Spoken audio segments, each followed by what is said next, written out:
5 inventions meant for the military they never used. For a really long time, man has demonstrated he's a horrendous and deadly conflict creature. Subsequently, a great many individuals have lost their lives in war. In any case, something different nauseating about human fighting and its repercussions, the length to what man is ready to go to kill the apparent foe. Luckily, a portion of these sickening plans flopped pitiably. However, regardless, the following are 5 creations implied for the tactical they won't ever utilize. Number 1. Fugo balloon bombs. Not long before World War II finished, the Japanese military imagined an odious yet truly cunning intent to go after the US with bombs. The Japanese thought of the thought in 1944. Furthermore, what was this cunning arrangement? Indeed, Japan would drop a few steam bombs over the Pacific Ocean.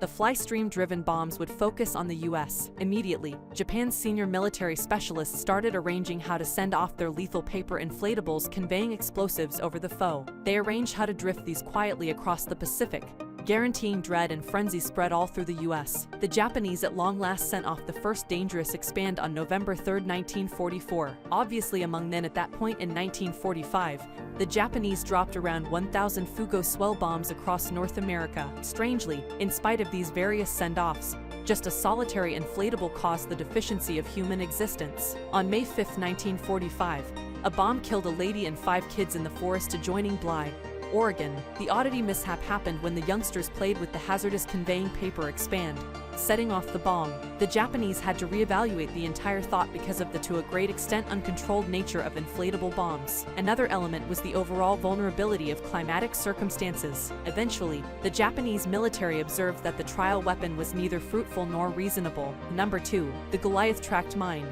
Does Goliath help you to remember the antiquated amazing legend? Maybe. On one occasion in 1940, the German Wehrmacht ran over a peculiar remote-controlled model vehicle down the River Seine by some coincidence. They discovered that Adolphe Quigresse, a French vehicle fashioner, had developed this odd-looking vehicle. In time, Adolphe's model started up the German creative mind, rousing them to deliver their local remote-controlled vehicle. German engineers planned the vehicle to act as an enemy of tank weapon. This noticeable the introduction of the light Goliath tracked mine. The 30.5 centimeter tall, 122 centimeter long military vehicle could convey roughly 60 kilograms of high explosives. A few officials could direct the vehicle from a distance, drive it underneath foe tanks and explode bombs. But the Goliath accompanied its reasonable portion of issues. To begin with, the controller highlight worked by means of a link estimating 650 meters in length.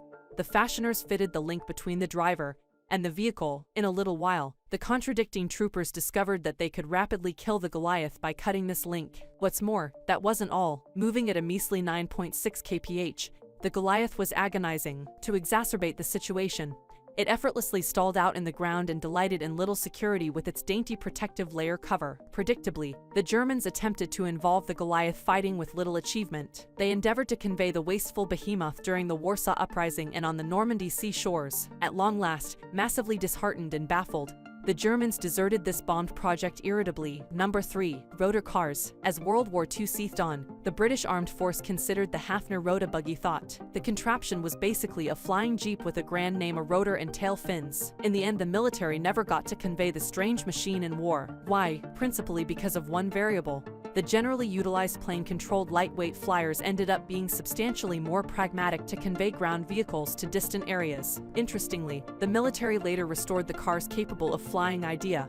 It endeavored to make collapsing wings Humvees with folding engines. All the more as of late, different specialists have concocted the possibility of a robot wing that can drop off freight and wheeled vehicles. The rotor vehicle's fantasy determinedly lives on. Number 4. Fly-in platforms. Next comes the VZ-1 Pawnee, a one-person flying platform with 2 rotors housed in a duct. The latter kept the platform afloat. Engineers designed the machine to allow a single officer to fire from the air. But here comes the problem. The vehicle didn't have a tail rotor or fixed wings. Thus, the situation forced a pilot who wanted to duck to the left or right to shift his body weight. This was obviously quite awkward. Unsurprisingly, although the VZ-1 Pawnee did relatively well during tests, the military mandarins never really deployed it in battle. They considered it too small, slow, and delicate for actual combat. Thus ended the flying platforms project. Number 5. The stealth helicopter. At the start, U.S. military architects anticipated that the RA-66 Comanche should be the genuine 21st century outfitted scout helicopter. Sadly, the heartbreaking project only ate up a faltering $6.9 billion